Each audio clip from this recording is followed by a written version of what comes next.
অঙ্কটা বুঝে নেওয়ার চেষ্টা করি যে অঙ্ক নিয়ে এত আলোচনা চলছে, গতকাল থেকে চুলচেরা বিশ্লেষণ চলছে, যোগ বিয়োগ গুণ ভাগ চলছে, সেই অঙ্কটা একটুখানি বুঝে নেওয়া যাক। আসলে অঙ্কটা কোথায় সেটা বুঝে নেওয়া দরকার, খুব স্পষ্ট। যেখান থেকে শুরু করতে হবে আমাকে, যে লোকসভায় মোট আসন কটা, চলুন দেখা যাক। লোকসভায় মোট আসন হচ্ছে 543টা। এই 543টা আসনের মধ্যে ম্যাজিক ফিগার হচ্ছে 272। 543 আসনের মধ্যে ম্যাজিক ফিগার রয়েছে 272। এর মধ্যে বিজেপি একা পেয়েছে 240টা।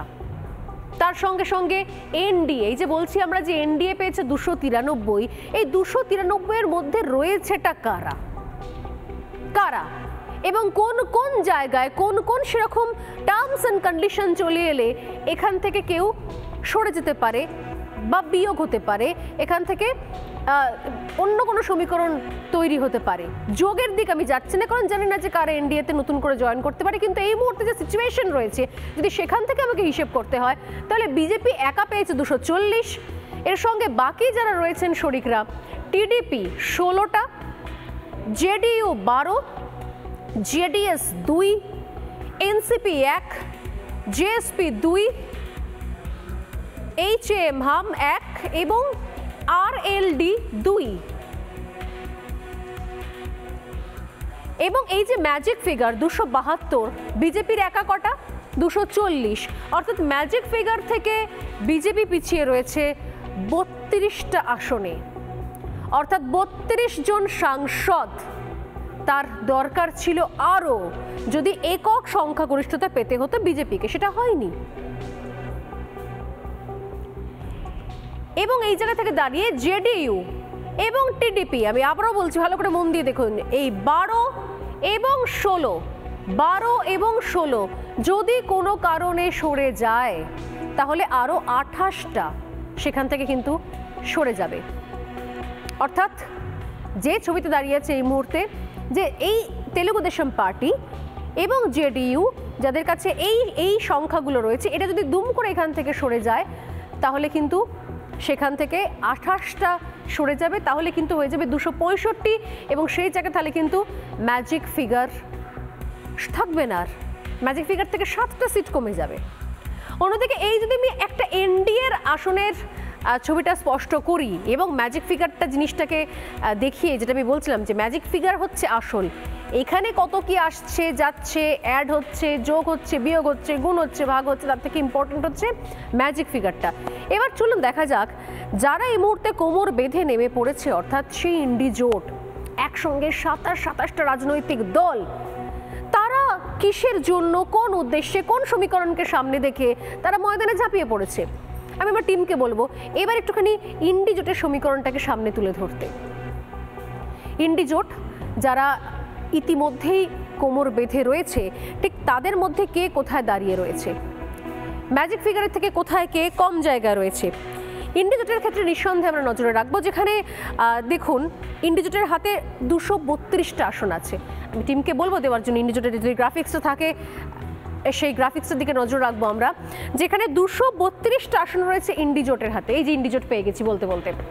ম্যাজিক ফিগার কত আগেই বলেছি 272, ইন্ডি জোটের হাতে রয়েছে 232, অর্থাৎ 232 থেকে 272-এ যাওয়ার জন্য অনেকটা 40টা আসনের দরকার হবে। 40টা আসন এক্সট্রা করে কোত্থেকে আসবে, কারণ ওখানে যে টিডিপি রয়েছে এবং যেখানে বললাম জেডিইউ এবং টিডিপির কাছে, তাদের কাছে তো রয়েছে মাত্র 28টা, কিন্তু কম কত রয়েছে 40টা। একদম গৃহিণীর মতো যদি হিসেব করতে হয় যে আমার হাতে দরকার হচ্ছে 40, কিন্তু যদি আমি কোথাও থেকে এদিক ওদিক থেকে ভাঙাতেও পারি তাহলেও আমি 28টা খুব জোরে ভাঙিয়ে আনতে পারবো। বাকি কি হবে? 40 থেকে যদি 28 বাদ যায়, তার মানে রয়েছে আরও 12খানা কম। সেই 12টা কিভাবে ম্যানেজ হতে পারে বললে চলবে না, যেখানে আদার্স রয়েছে। কিন্তু গোটা যদি আমি দেখি যে লোকসভা ভোটের নির্বাচনে, সেক্ষেত্রে আদার্স এই অন্যান্য রাজনৈতিক দল সেখানে রয়েছে কিন্তু 18টা, দরকার কত আমার 12টা।